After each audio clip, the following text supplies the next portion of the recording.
You can trust me. Loki, I've studied almost every moment of your entire life. You've literally stabbed people in the back like 50 times. I'd never do it again.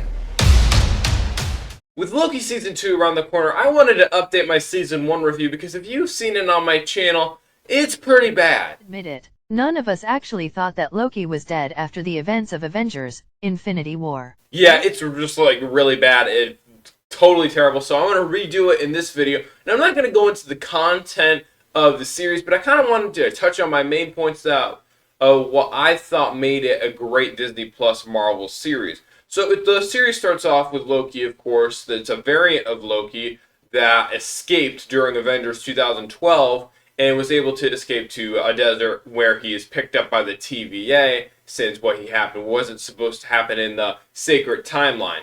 The timekeepers have built quite the circus. And I see the clowns are playing their parts to perfection. So he's brought to the TVA where he's going to have to plead his case. And it's really funny because Loki still is acting like he's a god. He doesn't have to listen to any of these people until he starts to learn that they're very serious. And if he does not cooperate, he's going to be pruned.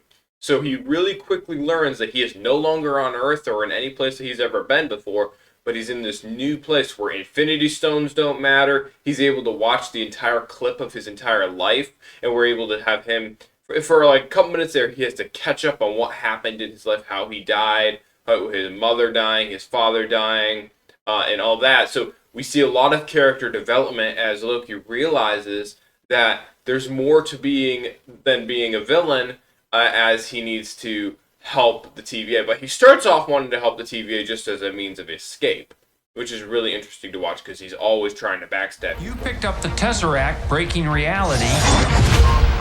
I want you to help us fix it. Why me? I need your unique Loki perspective.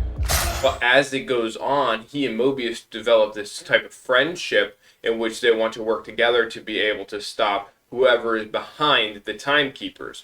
So it's really interesting how the reveal for Kang is coming, because they constantly talk about the timekeepers, and he finally is revealed at the end. But I'm going to get there. The first thing I really like about Loki, the series, is that Loki gets a lot of character development. He's no longer just this villain.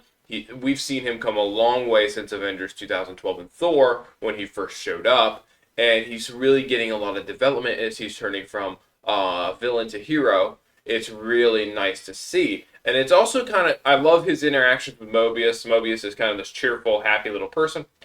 And Loki is like, why am I here? I want to burn this place to the ground. So I really like that dynamic. I also like the dynamic between Loki and Sylvie. They are literally the same person, but at the same time, they don't know if they can trust each other because Loki's can't be trusted. So it's really interesting to see how that works out. The acting is phenomenal in this series. It does a really great job. I love the jokes. The plot is really thought out. They take their time to explain everything, especially in the finale, which I think was a little bit weird, but they take their time to explain how everything works. Kang, or He Who Remains, explains it for a little bit about how the TVA works, why he created them, and it really sets up the multiverse saga well. This series is crucial to the MCU. It isn't like Moon Knight or Miss Marvel, where they have some effect on the overall MCU, but Loki has such a big impact. That's why being renewed for season 2, people are going to watch it, because it's going to actually matter when it comes to Avengers Secret Wars and Avengers Kang Dynasty.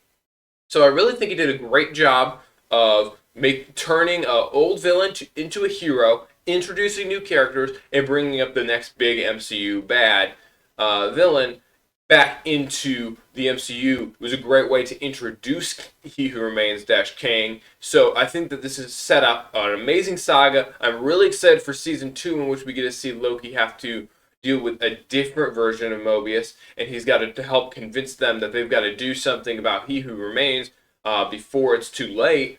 And it's going to be really interesting to watch this season. I'm really excited. Let me know in the comments if you're going to watch season 2 of Loki, and let me know your thoughts on season 1. Thank you for listening today, and I hope you guys have a good rest of your day. Big metaphor guy. I love it. Makes you sound super smart. I am smart. I know.